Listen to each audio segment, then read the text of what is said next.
السلام علیکم ورحمۃ اللہ وبرکاتہ۔ بسم اللہ الرحمن الرحیم۔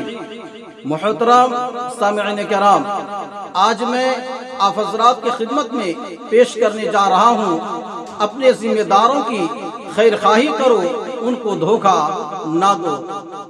آپ ویڈیو کے لاسٹ تک بنے رہیے، انشاءاللہ آپ کو فائدہ ہوگا۔ تو چلیے آج کی بات شروع کرتے ہیں۔ حضرت سعید بن ابی سعید مقبری رضی اللہ عنہ فرماتے ہیں، حضرت ابو عبیدہ بن جراح رضی اللہ عنہ کی قبر اردن میں ہے۔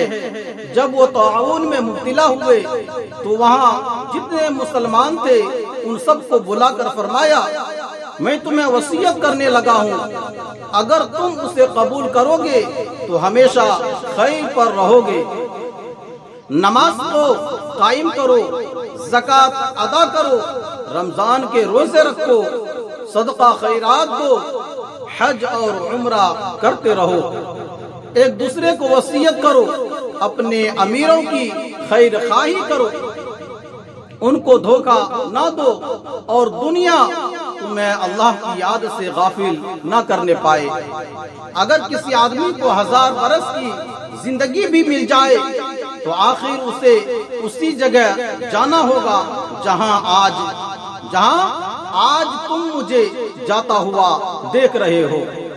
اللہ تعالیٰ نے تمام بنی آدم پر موت کو لکھ دیا ہے، لہذا ان سب کو مرنا ہے، اور ان میں سب سے زیادہ عقل مند وہ ہے جو اپنے رب کی سب سے زیادہ اطاعت کرنے والا اور اپنی آخرت کے لیے سب سے زیادہ عمل کرنے والا ہے۔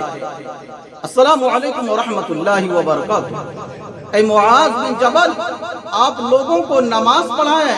اور پھر حضرت ابو عبیدہ رضی اللہ عنہ کا انتقال ہو گیا۔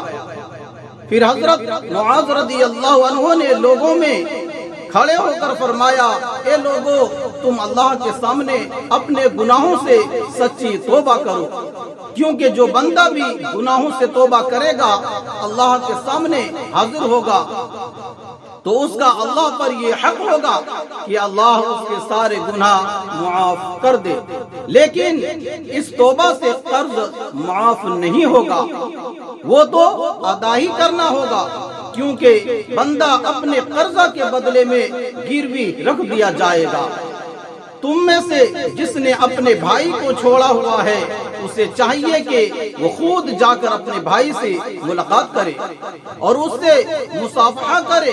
کوئی مسلمان اپنے مسلمان بھائی کو 3 دن سے زیادہ نہ چھوڑے، کیونکہ یہ بہت بڑا گناہ ہے۔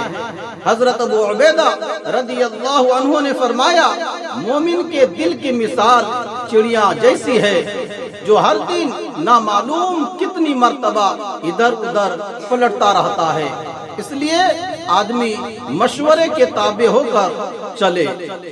ناظرین، ایسے ہی واقعات سننے کے لیے ہمارے اس چینل کو سبسکرائب کریں اور ویڈیو کو لائک شیئر ضرور کر دیجئے۔ جزاک اللہ، خدا حافظ، السلام علیکم ورحمۃ اللہ وبرکاتہ۔